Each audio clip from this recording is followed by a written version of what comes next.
À la gare Ramsès du Caire, ils étaient plusieurs centaines à vouloir embarquer dans l'un des trains affrétés gratuitement pour eux cette semaine. Direction Khartoum pour ces réfugiés soudanais en Égypte qui retournent dans leur pays ravagé par 2 ans de guerre meurtrière. Je suis très heureuse que nous retournions au Soudan après une longue absence.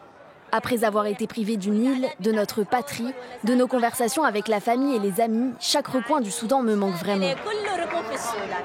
Ce programme de retour volontaire est organisé conjointement par la société ferroviaire égyptienne et le nouveau gouvernement du Soudan. Environ 1,5 million de Soudanais se sont réfugiés en Égypte ces 2 dernières années. Beaucoup disent souffrir de la crise économique et de leur accès limité aux services publics. Nous avons décidé de retourner au Soudan car la situation s'est améliorée. Les choses reviennent à la normale. Le pays est devenu plus sûr et plus stable. Une situation pourtant pas si sûre que cela selon les régions. Au même moment, d'autres Soudanais continuent de fuir leur pays.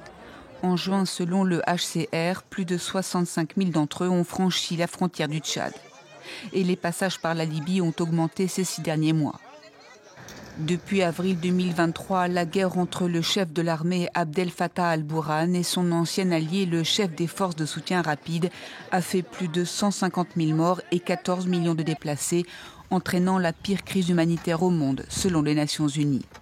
En mai, la capitale Khartoum est repassée sous le contrôle des autorités et de l'armée soudanaise. Un nouveau Premier ministre, Kamil Idriss, a prêté serment à la mi-juillet et indique préparer d'ambitieux projets de reconstruction en vue du retour de ses compatriotes. Les Nations Unies annoncent plus de 2 millions de retours dans le Grand Khartoum d'ici la fin de l'année.